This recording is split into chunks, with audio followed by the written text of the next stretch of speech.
वो व्यक्ति पहुंचा, महाराज हमको चेला बनाओ। तो उन्होंने कहा बन जाओ। और जैसे ही चेला बना, जैसे ही बोला अब कुछ सुनाओ। बोले अच्छा। बोले हाँ। गुरुजी ने कहा राम राम किया करो। बोले ये सब तो सभी जानते हैं, साधारण सी बात राम राम। बोले अच्छा। तो बोले रामायण पढ़ा करो। तो बोले ये भी ठीक ही है, कुछ ऊंचा सुनाओ। गुरुजी ने मन में सोचा ये तो ऊंचा सुनने वालों चेलो है। गुरुजी ने कहा गीता, हाँ ये ठीक है, ये गीता ठीक है, आप सुनाओ। गीता जी के महात्मा सुनाने लगे, दुग्धा गोपाल नंदन सुनाते गए। वो आ हा करता गया, वाह गुरुदेव, आनंद आ गया।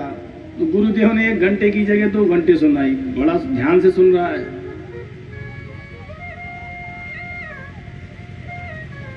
थोड़ी देर बाद गुरुजी बोले बच्चा कुछ समझ में ना आया हो तो पूछ लेना, संकोच ना। गुरुजी हमें समझ में ना आया हो, हमें आप कम समझाते हो, हम ज्यादा समझते हैं।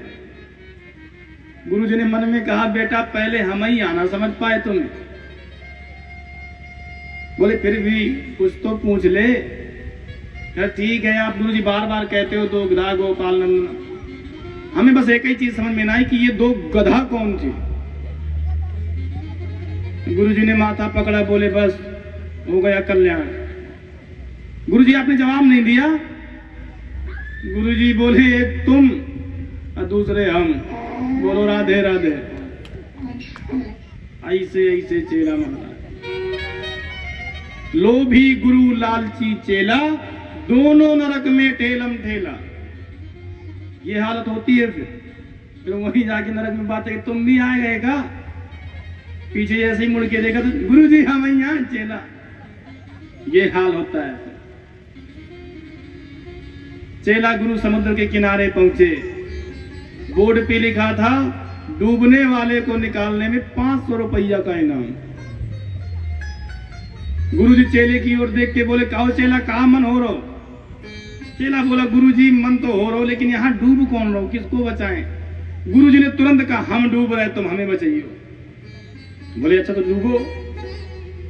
गुरुजी गए, थोड़े जल में जैसे ही प्रविष्ट भय, पानी जब कमर तक आया तो गुरुजी ने कहा कि ठीक है चेला, समुद्र है, लहरें खींच रही है यार। बोले नहीं नहीं गुरुजी अभी और जाओ। अब गुरुजी चले गए गर्दन से। बोले चेला आप ठीक है, अब इससे ज्यादा नहीं, अब चले हैं जाइए फिर। बोले नहीं नहीं गुरुजी और जाओ। अब जब गुरुजी सच में डूबने लगे तो गुरुजी बोले चेला बचाइयो, अब तो सच में ही है। चेला बोला अरे बोले चेला 100 रुपए की बात हुई थी, 200 रख ले। चेला बोला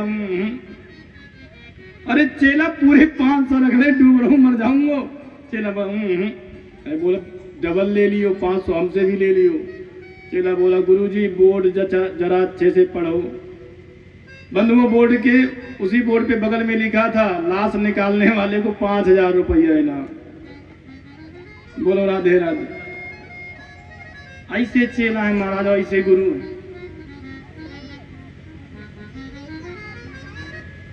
तो चेला भी कहते हैं कि अच्छा हुआ गुरुजी चले गए। इसलिए कर्णधार का चयन थोड़ा समझदारी से करें।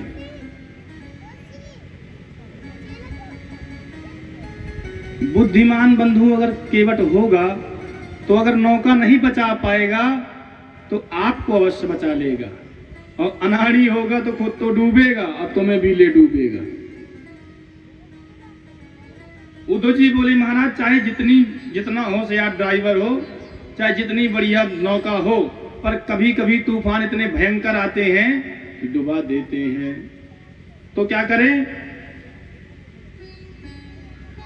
भगवान कहते हैं मयानुकूलेन न भस्वतेरितम कुमान भवाब्दिम न तरेत आत्मा।